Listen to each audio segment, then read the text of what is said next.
Bienvenidos a este salón de actos y bienvenidos también a la red, los que en estos momentos nos estáis viendo. En primer lugar, y porque debo hacerlo así, quiero manifestar mi agradecimiento a mis compañeras y compañeros del colectivo Prometeo. Sin ellos no hubiese sido posible nada de lo que está hoy pasando. Un colectivo que no vive de subvenciones, no tenemos sede, nos reunimos generalmente en un centro cívico y pagamos la enorme cuota de 15 euros al año. Pues con esa cantidad hemos conseguido hacer simposium, jornadas, conferencias, explicaciones, es decir, todo un montaje de dar información, trayendo a conferenciantes, pagándoles como hemos podido, muchas veces gratis, pero hemos hecho un esfuerzo porque la gente sepa lo que está pasando. Así que gracias a mis compañeras y mis compañeros. A la hora de explicarme y explicar qué es el colectivo Prometeo, he tenido presente algo para mí muy importante. Me he ido a la red, he leído lo que opinaba la gente. Son miles de mensajes y he entresacado aquellos que considero más importantes porque expresaban dudas, manifestaban opiniones y por tanto me han dado el pie para que yo pueda dirigir mis palabras. Mi intervención va a tener 3 apartados. El primero es contestar a una pregunta que incluso la voy a explicar tal como la leí, que me hizo gracia. ¿Esto del Frente Cívico qué es? ¿Un chiringuito como los demás? ¿O acaso es algo que se ha inventado Julián Guita porque a la vejez tiene que tener algo con que entretenerse? Esta chispa, este gracejo, sin duda alguna, planteaba un problema. ¿Qué es esto que estáis planteando? La segunda cuestión es un poco más ácida, más acre. Vamos a ver, ¿qué es eso de un colectivo que no habla de derechas, de izquierdas? No es que digamos que no somos de derecha, de izquierda, que no hablamos. ¿Qué es eso de un colectivo que habla nada más que de un programa? ¿No será una organización de tipo tecnocrático? Quiero contestar a eso con datos, con referencias y con argumentos. Y la tercera parte será hablar del proceso constituyente en el que estamos y sobre todo del programa y de la organización. Paso, por tanto, a desarrollar la primera parte. Desde hace 20 años aproximadamente han ido surgiendo una cantidad enorme de colectivos que han intentado organizar a la gente para que se defienda de los ataques que estaba sufriendo. Han intentado organizar a la gente en defensa de la naturaleza, en defensa del salario, en defensa del puesto de trabajo. Pero es curioso porque viene ocurriendo desde hace 20 años para acá. Pero se ha multiplicado esta agitación de organizaciones y de grupos a partir de que en el 2008, Lehman Brothers, el banco americano, quebró y se inició la crisis en la que estamos. La pregunta es la siguiente: ¿por qué? ¿Qué ha pasado? Si hasta entonces, en España y en otros sitios, los partidos políticos eran los cauces de representación, ¿por qué esta agitación? Y hay una primera respuesta, por lo menos aquí en España. Y quiero formularla haciendo antes una advertencia. Yo tengo el carné de un partido político, milito en un partido político y estoy de acuerdo con los planteamientos ideológicos y los valores que dice defender. Y no renuncio ni abjuro a eso. Pero desde esa firmeza en mis planteamientos tengo que decir que las fuerzas políticas han envejecido. Los partidos políticos son necesarios, siempre y cuando representen ideologías, tendencias, valores, ejemplos cara a la ciudadanía. Y hoy tengo que decir, constato que los partidos fundamentalmente son pura, lisa y llanamente máquinas electorales, al servicio de los distintos momentos electorales. Pero hay otra razón que la estamos viendo estos días. Todo el andamiaje montado durante la transición se ha venido abajo. Todo el andamiaje de la transición que consistió en que el poder económico, social, político también, del franquismo pasó la orilla del Jordán, se hizo demócrata, pero continuó mandando. No se notó, pero en estos momentos ya se nota que se hizo una operación de cosmética, de afeite, de maquillaje.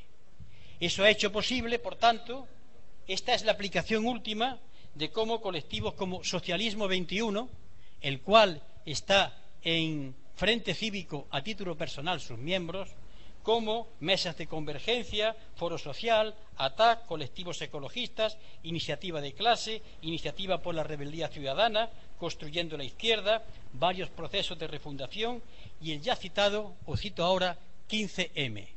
El 15M es el más emblemático. Parte de una filosofía que se formuló en un eslogan: otro mundo es posible. Pero después fue hace 2 años aproximadamente cuando dio un ejemplo de que se podía hacer otra cosa.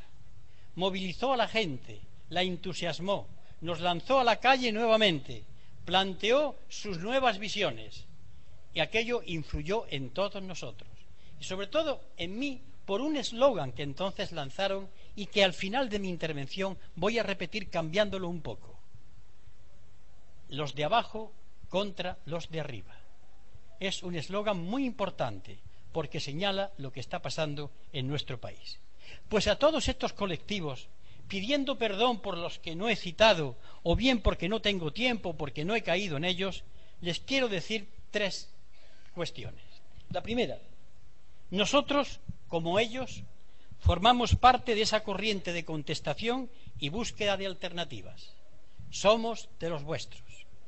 Nosotros no nacemos con ninguna inclinación a competir, a anular o ignorar a los demás. Nosotros, desde ya, desde este mismo momento, anunciamos nuestra predisposición a dialogar, elaborar programas, compartir enfoques, coprotagonizar o participar en luchas, movilizaciones que se planteen, pero de la decisión tomada por los órganos colegiados del Frente Cívico y que éste, por tanto, adopte democráticamente. En resumen, no nacemos para vivir aislados. En esto nos inspira unos versos de Vicente Alessandri, cuando plantea: es bueno que el hombre no esté solo, sino que viva entre los demás, arropado, mimado, que no se parezca al malecón o al molusco que calcáreamente quiere imitar a la roca. Somos hijos de la sociedad y queremos estar con ella. Ahora bien, abordando por tanto la respuesta a la primera pregunta, ¿por qué nacemos? Vamos por tanto a hacer un primer análisis muy sobrio, muy ligero, pero que pretendo que sea lo suficientemente emblemático para que señale la situación en la que estamos. El pueblo español está viviendo 2 grandes decepciones. El pueblo español es un pueblo desilusionado. Pero la palabra desilusionado yo quiero enfocarla no en el sentido de que el pueblo español ha perdido la ilusión, sino que el pueblo español fue preso del ilusionismo. No es lo mismo ilusión que ilusionismo. Ilusión es motivar el entendimiento, el ánimo, en busca de algo que uno cree que es bueno. El ilusionismo es caer en la trampa de la fantasía manipulada. Y el pueblo español ha sido manipulado. ¿Cuáles son las 2 grandes decepciones que han caído en estos momentos sobre el pueblo español? Una, la europea. Hace exactamente 7 días, Van Rompuy, que es el presidente de Europa, y Durão Barroso, que es el presidente de la Comisión, le decían a los periodistas que no entendían que había una ola de euroescepticismo en Europa y que para combatirla se iban a reunir en un Consejo Europeo. Es decir, ellos constatan que la gente está molesta, que está desilusionada, y en vez de preguntar las causas de por qué, se reúnen nuevamente. Saldrá un documento que volverá a rizar el rizo de esos documentos tediosos, abstrusos y absurdos que hace el Consejo Europeo. Cuando la cosa es muy fácil, ¿por qué no le preguntan a los griegos? ¿Por qué no le preguntan a los portugueses? ¿Por qué no le preguntan a los irlandeses? ¿Por qué no nos preguntan a los españoles? ¿Y por qué no le preguntan también a los trabajadores alemanes o a los checos? pero esa pregunta es molesta, no la van a hacer. Pero ellos saben perfectamente que el ilusionismo hizo concebir esperanzas que no se han visto colmadas. Un día nos enteramos todos que el Tratado de Lisboa, que fue el inicio de esa gran Europa, habla de prohibir las prohibiciones de los paraísos fiscales. No se puede acabar con los paraísos fiscales porque lo prohíbe el Tratado de Lisboa. Otro día nos enteramos que en el Tratado de Lisboa se le obliga a los estados a comprar armamento y que Grecia se entrampa precisamente porque es el país de la Unión Europea que más gastos tiene en armamento en el sentido porcentual. Nos encontramos con una Unión Europea que ya no se parece en nada a aquellos discursos en donde el paro avanza y donde no son 27 miembros. Hay una señora, la canciller de hierro, y el resto vamos detrás sirviéndole y llevándole la cola. No es aquello que nos vendieron, es el hundimiento de un ideal, es el hundimiento de algo que había voces españolas que ya lo habían dicho. No es bueno lo de Maastricht, el euro es un desastre. Ese euro que los españoles alegremente dijimos, total, 20 duros, y eran 166 pesetas, y que tragamos como una mercancía fácil. Un euro en el cual no podemos convivir económicamente Alemania y España. Ya lo han dicho economistas, nada menos que premios Nobel de Economía. O se va a España o se va a Alemania. Porque meterle en la misma moneda única a alguien que exporta y exporta, y las economías del sur es un absurdo. Y cuando algunas de las voces que nosotros consultamos decían en esta misma sala hace 3 años, España tendrá que salirse del euro, por poco nos acuchillan. Hoy esa es una hipótesis que se está contemplando por muchos economistas. Este ha sido el primer desencanto. Pero España tiene otro desencanto. Y me vais a permitir mis carencias de modestísimo profesor de historia que narre un momento de la historia de España. Año 1898. Los americanos, en muchos de sus actos de piratería, me refiero a Estados Unidos de América, quiere coger Cuba. Finge un atentado de un barco suyo y hace todo lo posible por entrar en guerra contra España. ¿Cuál es la respuesta que da España? Un silencio del gobierno de Sagasta en nombre de la regente María Cristina, que sabe la verdad, pero que calla. Y periódicos de todo tipo, menos los radicales y los republicanos, lanzando a la gente a la calle, con estas editoriales: nosotros los católicos venceremos a esos potentantes americanos, nosotros la raza hispánica dominaremos a esos yanquis. Es decir, la gente sale a la calle, verbenas, sarao, y la gente hace manifestaciones con la marcha de Cádiz, esa música militar tan pegadiza. Y de pronto llega la tremenda noticia. El 1 de mayo de 1898, la flota del almirante Montojo es destrozada en Cavite, en la bahía de Manila. Pero todavía los españoles siguen pensando que se le puede ganar la guerra a los americanos, hasta que llega la información de que en Santiago de Cuba el almirante Cervera ha perdido entre muertos, entre heridos y entre prisioneros más de 2.500 hombres, mientras los americanos solamente han tenido un muerto, pero como consecuencia de una desgracia en las faenas de zafarrancho de combate. Y de pronto el pueblo español, tan amigo de ir a las verbenas en ese momento, o una parte del pueblo español, que pretendía dominar a los americanos porque eran casi indios salvajes, comienza a saber la verdad. Y la verdad es que el almirante Cervera le advierte al gobierno: no puedo entrar en combate, mis cañones no alcanzan a los barcos americanos, es que ya no es una cuestión de una pelea, es que yo no puedo pelear. Y el gobierno insiste en que vaya al combate. Y hay una expresión del almirante Cervera que es tremenda. Cuando le ordenan salir de Cabo Verde camino de las Antillas para entrar en combate, la frase del almirante es la siguiente: con la conciencia tranquila voy al sacrificio. Como consecuencia de este desastre, en España surgió la generación del 98, un pesimismo tremendo, pero hubo un grupo de hombres, de intelectuales, que dijeron: salgamos de esta, echemos 7 candados al sepulcro del Cid, vamos a ver la posibilidad de que el pueblo español se regenere. Pues bien, vamos a situar esta mentalidad hoy.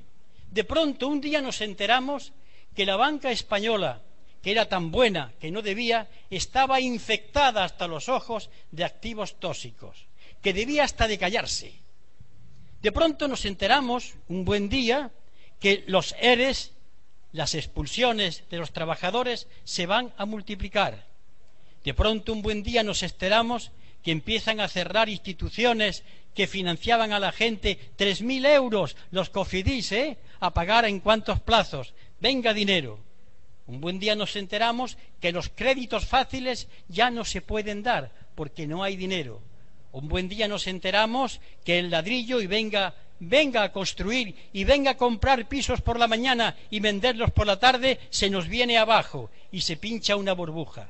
Y de pronto empezamos a pensar que esto no es nuevo, que desde hace 20 años, cuando determinados gobiernos dijeron a alguno de sus ministros que la mejor política industrial es la que no existe, o cuando dijo otro ministro, España es el país perfecto para los negocios, no dijo para la industria, para la agricultura, dijo para los negocios. España proliferan los negocios, que estallan, que se hunden, que se arruinan. De pronto empezamos a darnos cuenta de que esto no era jauja, que el dinero se acaba y que nos amenazan con sanciones y con recortes tremendos. Pero hay más. De pronto empezamos a darnos cuenta que políticos de los años 90, el señor González escribe el día 20 de mayo en el diario El País lo siguiente: cuando construimos la moneda única, o sea, el euro, nos equivocamos. Y justamente da las 5 razones por las que se han equivocado, que son las que algunas de las personas presentes aquí habían dicho en el Congreso de los Diputados. Las mismas razones, pero habían pasado ya unos cuantos años. De pronto nos encontramos que los mismos vuelven a decir: es que la moneda única no se puede participar, no se puede compartir con un país del peso y la talla de Alemania. De pronto, un buen día, constatamos que los marcos legales tan alabados, tan manifestados por la televisión, la Constitución es el documento que menos se cumple. No hay ni un solo artículo que no haya sido violado una y otra vez por los propios gobiernos, cualquiera que se busque. Una Constitución que además no es cumplida ni por el rey, porque por el artículo 61 de la Constitución tenía que jurarla, y todavía Juan Carlos I no ha jurado la Constitución. Una Constitución, por tanto, que cada ley que se da acaba con el poder vinculante de los convenios, una ley que en cada momento se va manifestando, arrambla con derechos. Y la última barbaridad, que el pueblo español parece ser que no se ha enterado. Cuando hace un tiempo se reforma la Constitución, y en concreto el artículo 135, y se reforma con los votos del gobierno de entonces, PSOE y PP, viene a decir lo siguiente: que para pagar la deuda es lo prioritario, que si no hay dinero para escuelas, que si no hay dinero para hospitales, lo primero es pagar la deuda a los bancos alemanes. Es decir, esto es un país que se pone un dogal, se pone el yugo, se entrega al adversario. Si estuviésemos en el siglo XIX, cualquier parlamentario hubiese acusado a los dos gobiernos de traición, de delito de alta traición, de lesa patria. Porque vender un país, porque los países no son abstracciones. España son los españoles y las españolas, los hombres, las mujeres, los niños, los ancianos, los ciudadanos. Vender un país a poderes extranjeros llamados mercados, llamados bancos alemanes o franceses, esto hoy en puridad siempre delito de alta traición. Otro día nos enteramos las sentencias. Estamos en una inseguridad jurídica tremenda. Una pobre señora que roba un carrito para poder comer, la juzgan 50 euros para pagar las costas. Y sin embargo, doña María Teresa Fernández de la Vega, vicepresidenta del gobierno de Zapatero, le da una carta al fiscal diciéndole que no le meta mano a don Emilio Botín porque había hecho cosas que no eran correctas. Y lo firma la vicepresidenta del gobierno. O bien otro día, el gobierno del PSOE en sus últimos actos da el indulto a un delincuente, el presidente del Consejo de Administración del Banco de Santander, o el gobierno del PP, que en los meses de este año ha dado 72 indultos, la inmensa mayoría a ladrones de cuello blanco. ¿Dónde está la seguridad jurídica? En España hay leyes, pero ya no hay Estado de Derecho, si es que alguna vez lo hubo. Y haciendo el rosario de lo que está ocurriendo, yo no voy a hablar de paro, ya se sabe, pero voy a hablar de los efectos que muchas veces no se hablen. Estamos ante las familias asilo. En la familia están los hijos y los nietos. En la familia se recogen todo lo que no pueden vivir. Es una especie de campo, de pequeño campo de concentración donde la gente está hacinada, donde el anciano o la anciana con 400, 500 euros tiene que darle a su niño estancia y de comer, y además el niño puede perder la subvención al paro si se va a otro sitio. Esto está ocurriendo, la inseguridad jurídica. Pero no solamente esto, sino que lo de la soberanía nacional es una ficción. ¿Qué es eso de la soberanía nacional? Lo dice la Constitución. ¿Pero dónde está el soberano? ¿Quién? ¿Ustedes? ¿Yo? ¿De qué y de cómo? ¿De cuándo? ¿Dónde está la soberanía nacional? Pero en definitiva, para terminar esta parte, 3 ejemplos del estado de excepción que acabo de decir. Estamos ante una situación extremadamente grave. Y son los 3 puntos los siguientes. Primero, una deuda impagable. Amigos, debemos 4 billones de euros. Eso no se puede pagar, se pongan como se pongan. Y quien más debe no son las administraciones del Estado, son los bancos, las empresas, las familias y después las administraciones del Estado, gobierno central, gobiernos autonómicos y ayuntamientos y diputaciones. 4 billones de euros son prácticamente impagables, no se puede pagar. Pero en segundo lugar, el segundo problema es que a esta España exangüe, que ve que el paro aumenta, que ve recortados los derechos sociales, se le amenaza con otro rescate para finales de este mes o el mes que viene. Un rescate, es curioso que cuando a un país lo secuestran le llamen rescate, las contradicciones del lenguaje, y lo rescatan unos secuestradores que tienen como antifaz las instituciones europeas, porque los que secuestran de verdad son los bancos que antes hice referencia. Pero todavía lo más grave es lo siguiente, y lo someto a una consideración y a una reflexión. Con un 57% de paro juvenil, este país dentro de unos años no existe. Existirá su geografía, sus ríos, sus montes, pero sus hombres y mujeres que son el país, eso no existirá. Y esto es tan grave que yo llamo a la conciencia de los padres. Ya no luchéis por vosotros. ¿Dónde va a ir vuestro niño y vuestra niña? ¿El extranjero? Bueno, pero son los que han estudiado y no pueden ir todos. ¿Qué es de aquellos que son inmensa mayoría que no han estudiado? ¿Dónde van a trabajar cuando os muráis, se cumplan las leyes biológicas? ¿De qué va a vivir este país? ¿Dónde están los futuros trabajadores y trabajadoras? Estamos asistiendo a la muerte de España, y cuando hablo de España no me refiero a palabras patrióticas, a discursos ni a banderas, me refiero a los españoles y a las españolas. Este dato es monstruoso, 57% de paro juvenil. No hay futuro ni hay horizonte. Generalmente cuando yo digo esto se suelen enfadar conmigo, pero ya sabéis, es lo de matar a un mensajero. La gente no le gusta a veces la verdad, por eso mata a quien la dice, pero no quiere entrar en el problema. Ante esto surgen 3 preguntas. ¿Qué hacer? La segunda, ¿quién lo hace? Y la tercera, ¿cómo se hace? Voy a contestar a las 3. ¿Qué hacer? Vamos a agradar las distintas respuestas que el público puede dar. La primera, a esperar. Perfecto. Esperad, tranquilos, como el braserito que se va consumiendo. Ya vendrán por vosotros.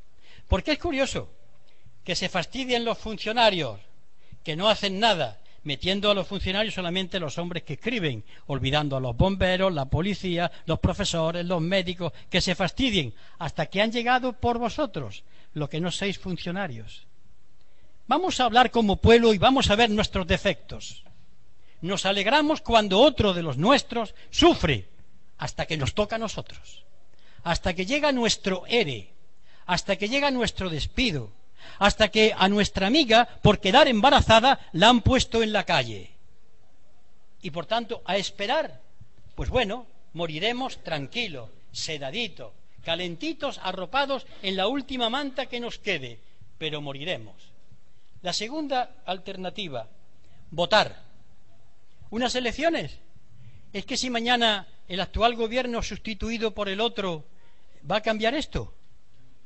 Pero si son las dos caras de un mismo proyecto, una más dura, otro más lábil, pero es lo mismo. ¿Cuál es otra respuesta? La que generalmente se dice en las calles. Hace falta un hombre, y a continuación le añade, con un par de gónadas. Por favor. ¿Qué queréis? ¿Elegir a otro tiranuelo? ¿Es que entregáis vuestra voluntad de hombres y mujeres libres y como lacayos estáis pidiendo al amo? ¿Cuál es la postura del perro lambiscón que está pidiendo que lo dominen? ¿Esa es la actitud de un pueblo? Y queda la última, a la que yo me acojo, la que cada uno de nosotros diga qué puedo hacer yo, dónde puedo ir, cómo puedo combatir. Es decir, no me resigno. Y en esto quiero ser claro. Esta posición en la que dice no me doblego porque a mí no me da la gana de obligarme. Es la última rebeldía. Y si esa es la respuesta, que es la mía, que es la nuestra, viene la segunda. ¿Quién?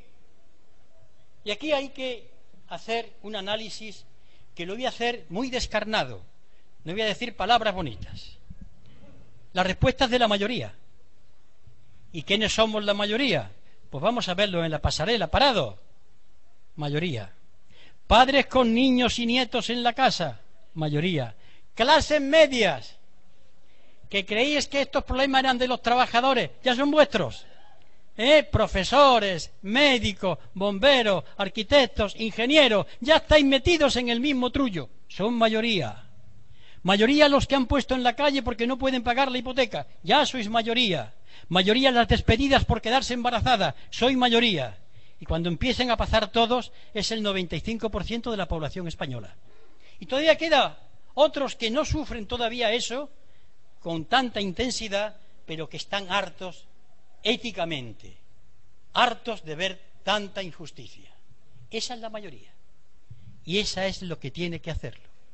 Pero a continuación que yo digo que la esperanza está en esa mayoría, tengo que bajar a tierra. ¿Cómo está esa mayoría? Dividida, enfrentada, compleja. Cada uno vota lo que quiera. Pero además, con muchas secciones, cortes en esa mayoría. Por una parte están los activistas, los que se apuntan a cualquier manifestación, a cualquier lucha, y por otra hay una parte enorme de gente que se queda en su casa, que espera no sé qué milagro, pero con ellos hay que contar, sin ellos no se puede cambiar. Aunque no nos guste, son fundamentales, porque son la mayoría. Cuando hablamos de mayoría, estoy hablando de ese 95% de la población española que está sufriendo las consecuencias. El innombrable Carlos Marx, cuando hablaba de la clase obrera, decía: existe dos tipos de clase obrera, la clase en sí y la clase para sí.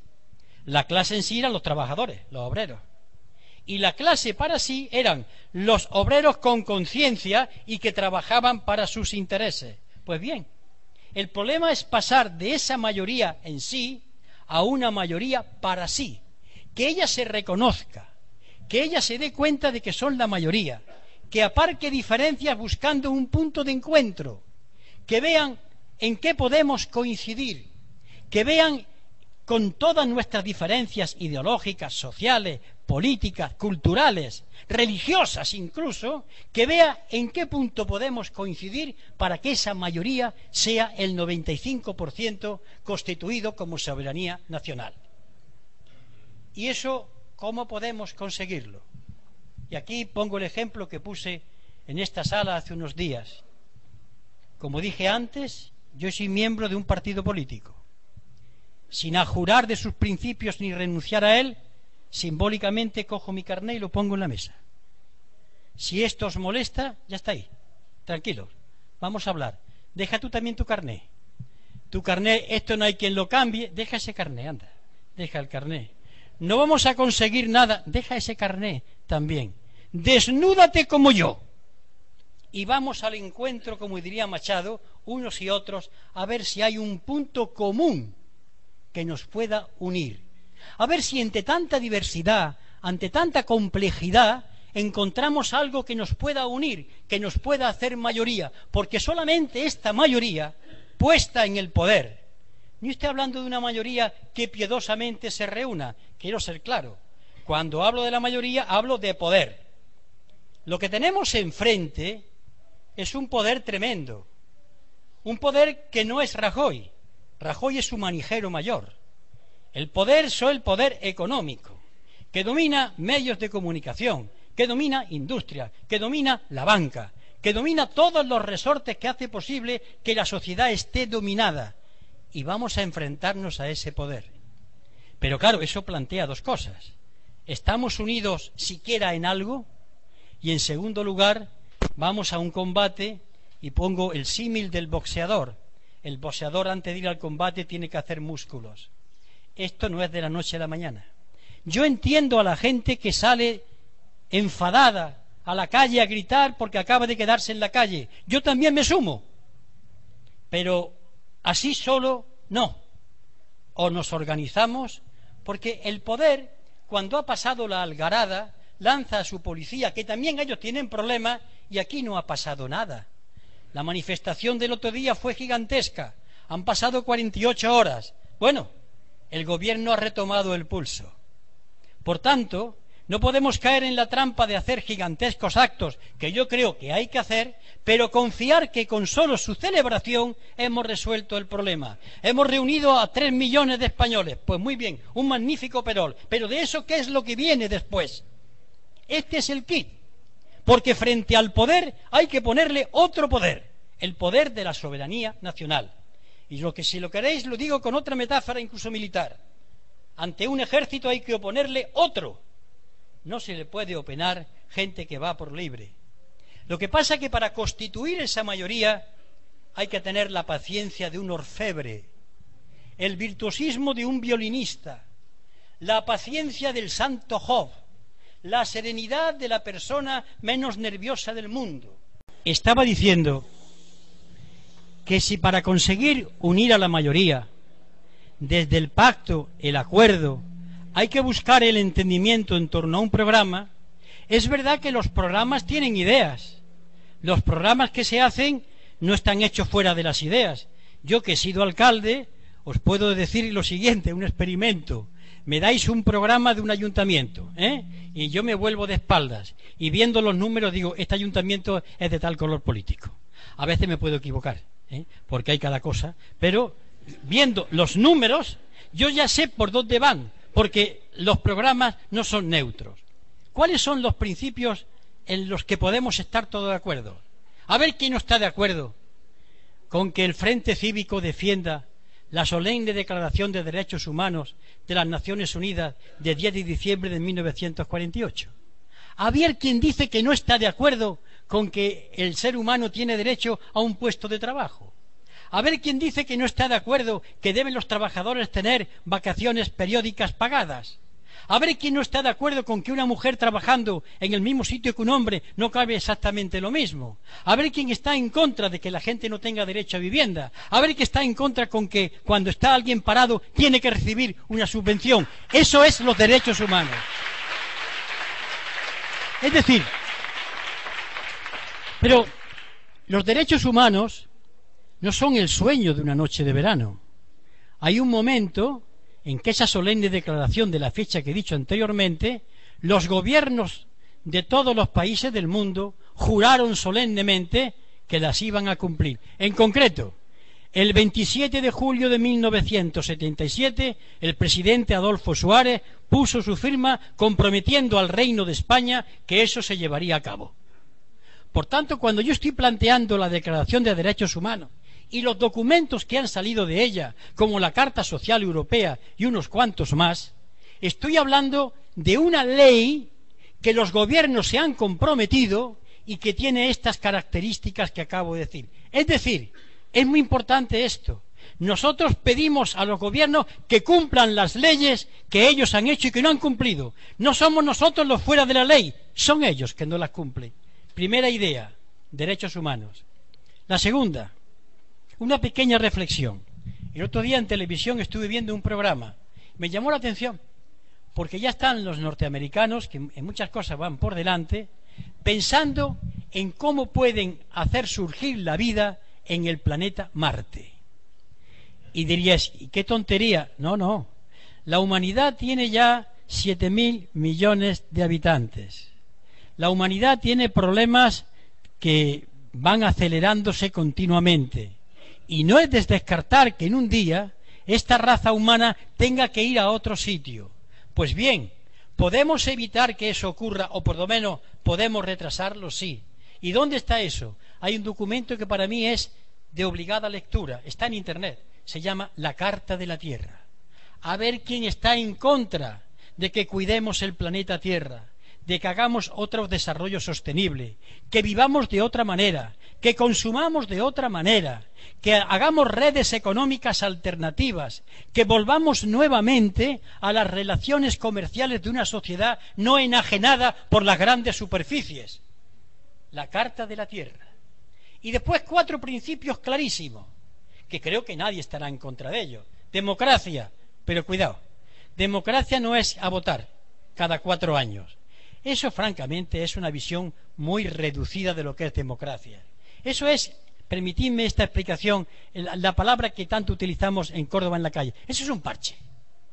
Naturalmente que es mejor votar que no votar, pero si la democracia es eso, apaga y vámonos. Es más, es la participación ciudadana, es tomar las decisiones que compiten a la economía, es intervenir en cada momento, es la participación del ciudadano también junto a los partidos políticos, 1001 maneras que hay propuestas que hablan de ello. Y la justicia social, la segunda idea. Vamos a dejarnos de historias. Cuando se plantea, primero hay que crecer para después repartir, yo planteo, ¿por qué no empezamos repartiendo primero? Porque cuando en España se ha crecido, no se ha repartido. Eso es un cuento en el que nuestro pueblo cae, incautamente. No, niño, ahora hay que crecer, sacrifícate que después vamos a repartir. No van a repartir nunca, si no les cogemos el pulso y se lo doblamos, a ver si nos despertamos ya de esta especie de cuento, de estampita de primera comunión, de este mundo arcangélico lleno de nubes sonrosadas. La tercera idea es ética. España, todo el país y parte de su llamada clase política y la inmensa mayoría de los banqueros y una parte enorme de los grandes empresarios y de ciertas instituciones está necesitando un baño de ética. En España la corrupción llega a los 3 poderes del Estado: el legislativo, el ejecutivo y el judicial, y salpica a las más altas magistraturas de ese Estado, o por lo menos a los allegados. Porque además las más altas magistraturas del Estado sabían perfectamente lo que estaba ocurriendo con sus allegados. Es decir, la corrupción lo atraviesa todo. No tenemos nada más que verlo. Y los escándalos. Pero una observación. A mí cuando me dicen los políticos, yo lo soy. Y yo estoy tranquilo. Sobre todo, todos sabéis de qué vivo y cómo vivo. Pero me da coraje porque hay gente, compañeros, que son muy honestos. Y mirad algo inquietante. Nosotros los políticos somos como el pueblo que nos votó. ¿Sabéis cuál es nuestro problema? Que cuando llegamos tenemos que hacer las cosas de otra manera. ¿O es que no habéis oído decir en la calle, hace bien en robar, que yo haría lo mismo? ¿O es que en la calle no se dicen, bueno, es que para eso está, para llenarse, yo también lo haría? ¿Sabéis cuál es el problema? Este es un país taurino y naturalmente las plazas de toros se llenan con corridas de toros. Vamos a analizar el fenómeno. El toro debe ser bravo, es decir, el toro tonto. El toro bravo es el que embiste al capote y el torero se lo pasa por aquí, por allá, hasta que lo cansa, lo aburre y lo mata. Cuando nos plantean desde los poderes económicos, este es el culpable, nos están toreando. Manoletina, gaonera, chicuelina, naturales, derechazos, y entramos una y otra vez. Yo soy partidario de que al político que se encuentre o se demuestre que ha robado, se le meta en la cárcel con un agravante. Pero por favor, no volverlo a votar, chiquito. No volverlo a votar. No volverlo a votar. Pero yo quiero oír la misma denuncia sobre qué ha hecho Botín, qué ha hecho González, qué han hecho esos empresarios que se trincan el dinero, corre el dinero y corre, coge el dinero y corre. Eso también quiero oír la crítica. Vayamos a ser que el pueblo español embista al capote una y otra vez.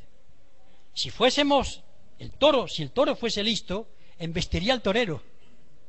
¿Y qué es el torero? El que maneja el capote.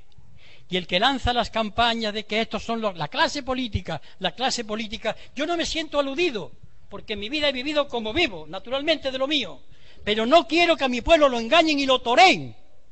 Son otros también los políticos que lo hagan y otros los responsables. Señalemos a todos.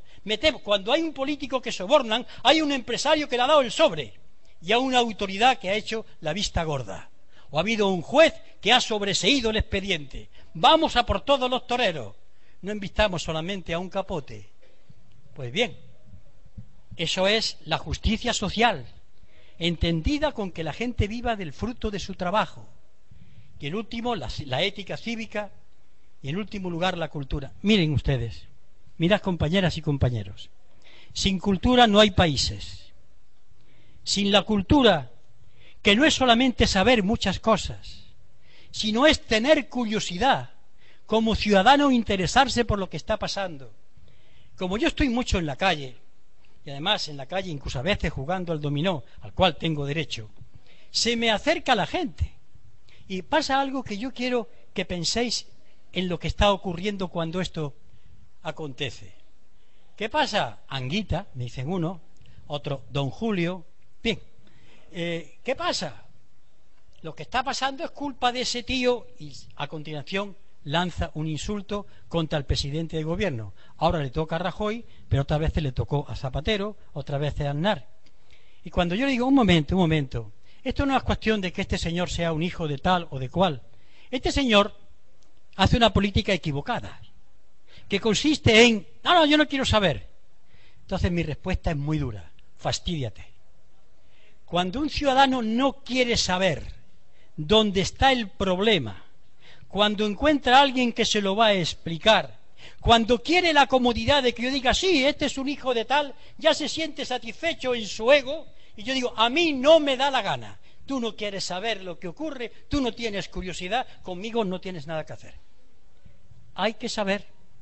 Y tenemos que pensar como pueblo algo tremendo. Nos ponemos delante de un toro, pero nos plantean un libro delante y nos aflojan las piernas. Nos da miedo pensar. Hay que quitarnos el miedo a pensar. Naturalmente que el pensamiento produce intranquilidad, pero gracias a eso la humanidad ha ido progresando, gracias a los dolores de cabeza del pensar. Por tanto, la ética cívica y la cultura, sobre todo la cultura en este aspecto, es básico. La enseñanza es primordial, pero no solamente la cultura referida a algo académico, la cultura como valores ciudadanos, como actitudes de comportamiento solidario, como miembros de la soberanía nacional. Y bien, entrando en la última parte, es curioso porque estamos en el proceso constituyente del Frente Cívico. No hay estructuras todavía nacionales. Yo particularmente estoy deseando que el Frente Cívico se constituya porque es un proyecto nacional, que no entiende de comunidades autónomas. Porque si encima conseguir de la mayoría ciudadana que lleguemos a ponernos de acuerdo en determinadas especificidades, estamos perdidos. Ya va a ser difícil ponernos de acuerdo en un programa de cambio. No le añadamos cosas extraordinarias. Si como consecuencia del debate en el Frente Cívico de los programas aparecen determinadas ideas que la gente acepta y asume, de acuerdo, pero que salgan desde abajo. No las queremos imponer, ni pretendemos, ni debemos, ni supongo nos tolerarían imponerlas desde arriba. En consecuencia estamos en ese momento. Yo no sé lo que vamos a tardar en que se constituya el Frente Cívico a nivel nacional. Entre otras razones tengo muchas ganas, porque también me gusta descansar. Pero cuando lo consigamos, es que hemos tenido claro dos cuestiones que por lo que yo oí aquí la otra noche estaban un poco verdes. Las ideas no viven solas, tienen que organizarse, hay que organizarse. Pero es muy curioso, me ha llamado la atención cómo se critica tanto a las fuerzas políticas y cuando decimos vamos a constituir algo, yo oí aquí la otra noche crear otro partido político. No, esto no es un partido político. Lo repito 70 veces. Esto no puede ser un partido político. Ya hay bastantes. Esto es otra cosa. Pues bien, antes de hablar de organizar esto, vamos a ver en qué consiste. ¿O es que es lo mismo organizar una peña, que una cofradía de pescadores, que una cofradía religiosa, que un club deportivo o un club de fútbol? Es lo mismo. Primero, antes de hablar de organizar, vamos a hablar de qué queremos organizar. Por tanto, hay que hablar del proyecto. Y este proyecto es muy sencillo. Es poner a la gente de acuerdo en torno a un programa. Yo lancé 10 propuestas, pero no con intención de que el Frente Cívico las cogiera como bandera ya, sino para que empezase a discutir. Voy a explicar un poco esto. Lancé la primera propuesta, salario mínimo 1.000 euros. La segunda, pensión mínima 1.000 euros. ¿Por qué lo dije? Porque hoy necesitamos ganar la confianza de la gente. Que la gente vea que si estas ideas triunfan, por lo menos va a ganar 1.000 euros al mes. Y sus hijos van a tener algún día... Que estoy diciendo 1.000 euros. Vayamos a creer que estoy hablando de las cantidades que gana el Banco Santander. 1.000 euros. Que es normal. La gente consumirá más, comprará más, la economía se podrá relanzar. 1.000 euros. Claro, esto la gente enseguida lo asume. Pero a mí me gustaría que en Izquierda Unida, en cualquier agrupación del Frente Cívico, la gente discutiera, sí, pero los 1.000 euros, o por ejemplo, la renta básica, que es otra idea. ¿Ese dinero de dónde va a salir? Porque hay que preguntarlo. Ahí estoy yo esperando. A la hora de dónde va a salir, la gente tiene, por tanto, que saber de dónde puede salir. Y yo le planteo entonces la reforma fiscal. Pues va a salir de donde hay dinero. ¿Y dónde hay dinero? En España sobra dinero. Si supierais los datos de cajas del dinero que hay en este país, es tremendo. Pero no está al alcance. Está secuestrado, está guardado, está evadido, está en paraísos fiscales, pero hay dinero. Claro que hay dinero. De ahí tiene que salir. Y esto se llama impuestos. Impuestos directos, impuestos sobre la SICAP, paraísos fiscales. Porque si tú quieres 1.000 euros como salario mínimo o pensión mínima, bueno, pero es que me lo den. Tú no puedes decir que me lo den. Tú tienes que saber de dónde va a salir. ¿Sabes por qué? Porque si mañana tenemos que lanzarnos a la calle para sacar esos 1.000 euros, tienes que decir consignas porque las sabes, porque las has aprendido, de dónde se sale el dinero. Porque si no, mañana el presidente de gobierno de turno dice, ¿usted está loco? ¿De dónde vamos a sacar el dinero? Y hay que decirle al presidente de gobierno, se sale de aquí, de aquí, de aquí, de aquí, sale el dinero. Y hay que decirlo. Pero cuando sigamos hablando del programa y la gente discutiendo, y para eso yo recomiendo que las agrupaciones del Frente Cívico contacten con hombres y mujeres de la ciencia y de los saberes, con técnicos de Hacienda, con médicos, con profesores, con ingenieros, que les vayan dando las nociones fundamentales. Tener el conocimiento para pelear. El conocimiento es un arma. Cuando a veces me dicen que los trabajadores no tienen que tener conocimiento, yo me indigno. No han calculado que el conocimiento es un arma para pelear. Sin conocimiento estamos derrotados. Hay que tener conocimiento. Pero cuando los pequeños empresarios, que ya estáis proletarizados, no me llegan los créditos, ¿y crees que te van a llegar? No te van a llegar nunca. Porque lo que interesa aquí, pequeños comerciantes de Córdoba, a ver si ya nos vamos enterando, son las grandes superficies. Es decir, que tú estás acabando, las tiendas se cierran, le echas la culpa a los huelguistas, le echas la culpa a cualquiera, porque te da miedo señalar dónde está la responsabilidad. Así que, pequeño empresario, tú no vas a tener ni un euro. ¿Por qué? Porque la banca es privada. Porque la banca le dan dinero en Europa y en vez de prestarla, ella compra deuda del Estado. Por tanto, la siguiente medida es que hay que nacionalizarla. Si la están nacionalizando, Bankia la ha comprado el Estado, pero ¿cuál es la diferencia? Que el Estado la compra, pone dinero público para sanearla y después se la da otra vez al señorito. Y por tanto aquí, si hacemos una banca pública, es una banca pública. Y veis cómo a través del programa la gente va entrando a pensar y en otras medidas. Por ejemplo, hay que hablar de nacionalizar los sectores energéticos. ¿Qué pasa con la electricidad?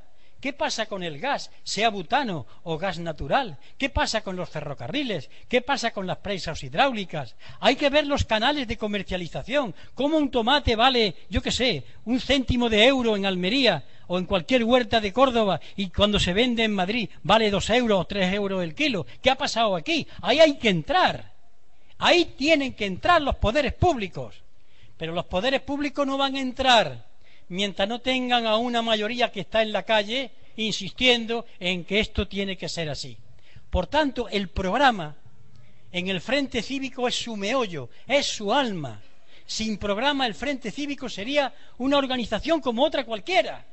El programa es básico, porque el programa es el debate, el aprendizaje, la fuerza que adquirimos, las alianzas, la capacidad de dirigirse a los demás, la sensación de ser rebeldes con causa. Yo no aguanto a los rebeldes, protesto porque sí. No, yo protesto por esto y por esto. Y además ofrezco estas alternativas. El Frente Cívico es rebelde con causa, con una causa hecha por nosotros mismos. Eso es lo que pretendemos.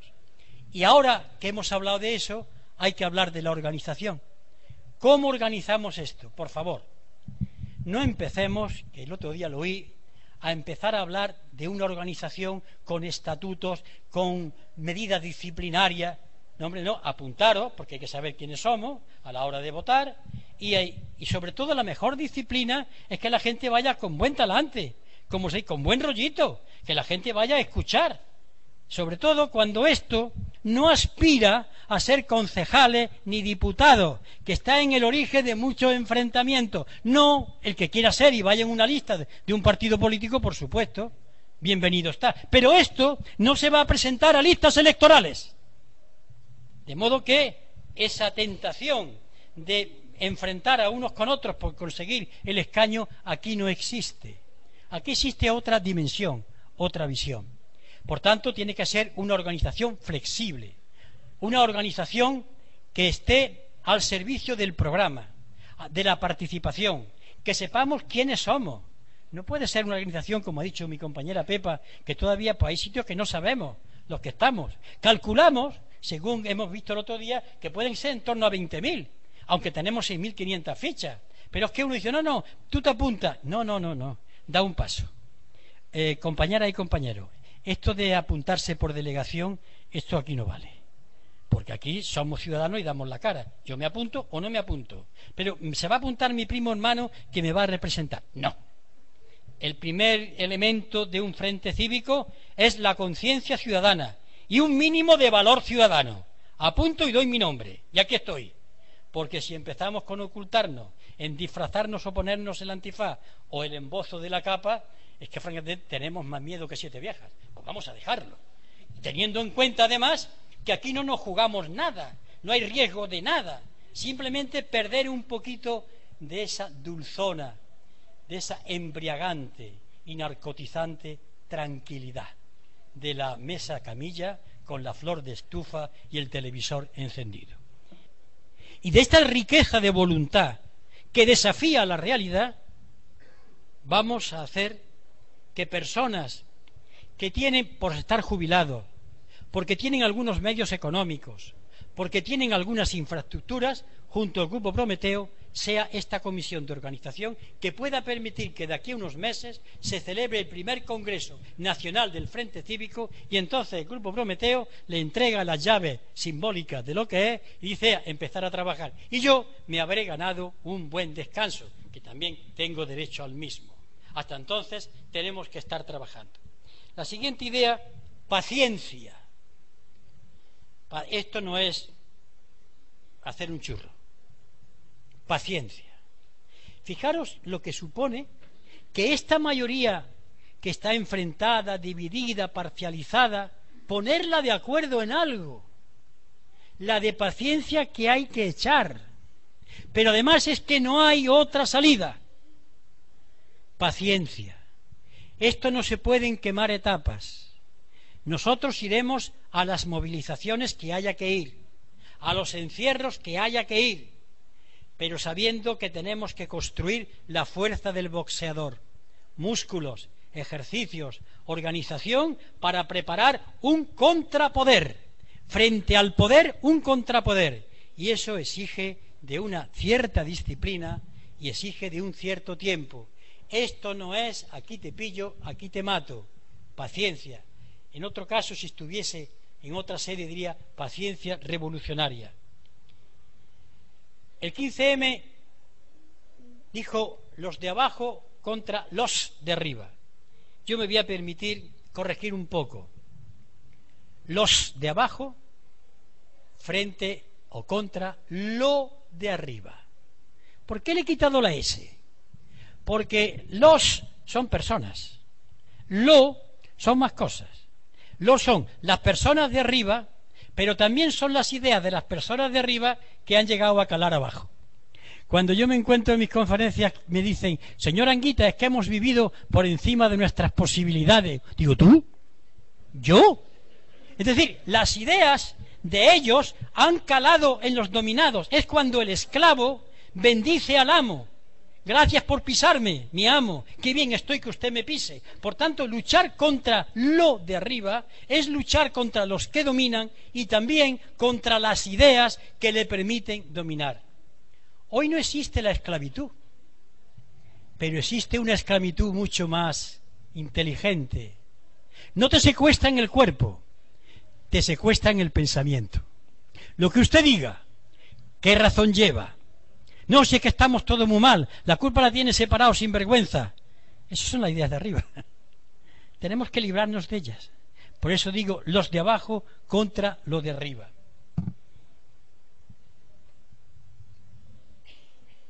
Aquí no hay prebendas, aquí hay trabajo. Aquí no le regalamos un cargo a nadie, porque entre otras cosas no los tenemos. Y qué bien que no los tengamos. Aquí lo que hay es llamar a la gente para intentar crear la fuerza de la mayoría.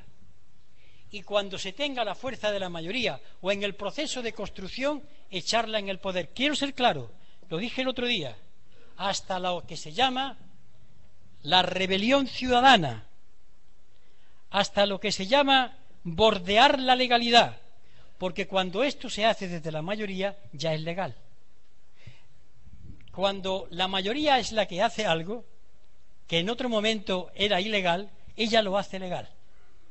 Por tanto, cuando hay datos de cierta insumisión, de cierta objeción, yo creo que llegará un momento que si esto triunfa o avanza, tendremos que utilizar muchas medidas. Tendremos que decirle a un gobierno, gobierno, queremos estas medidas, estamos avalados por la mayoría, esto o vamos a tener problemas. Y lo decimos sin gritar, sin insultar al presidente de gobierno, con la tranquilidad. Voy a contar una anécdota. Yo no estoy de acuerdo con su espíritu, pero la voy a contar porque resume en cierta medida lo que quiero decir. El cardenal Cisneros fue regente del Reino de Castilla. Los nobles le preguntaron al cardenal Cisneros: ¿y usted con qué derecho es regente? ¿Con qué poderes es regente? Los llamó, fue a un patio de armas, había unos cañones puestos y dice: estos son mis poderes. El poder del frente cívico es el poder de su fuerza, de su convencimiento, de la plenitud del ejercicio de la soberanía nacional. Hasta llegar ahí, fijaros la cantidad de trabajo que tenemos por delante. Y claro, esto significa una regeneración. Por eso hablé antes del 98. Necesitamos regenerarnos, recobrar la ilusión, no el ilusionismo, de que podemos hacerlo, cayéndonos, levantándonos, días de dolor de cabeza tremendo, porque en las reuniones tenemos que acostumbrarnos a que las reuniones sean breves, que la gente hable lo que tiene que hablar, que no se cuente su vida. Si en su casa no le permiten hablar, pues que salga a la calle de 4 voces, pero no vaya a las reuniones a soltar y a contarle historias a los demás, porque aburren a las ovejas y aburre al frente cívico. Una manera de acabar con el frente cívico y con los partidos políticos es el sabotaje de las reuniones interminables, porque da gana de acabar con todas las organizaciones habidas. En fin, es lo que tenía que decir. Yo no podré, nada más que escribiré a través de la página cuando los compañeros lo estimen pertinente. Creo que la idea ha quedado clara, la he explicado lo mejor que sé y también con toda sinceridad. Partimos sin infraestructuras, partimos sin nada, pero hay una cosa: esa voluntad indómita de no doblar la rodilla.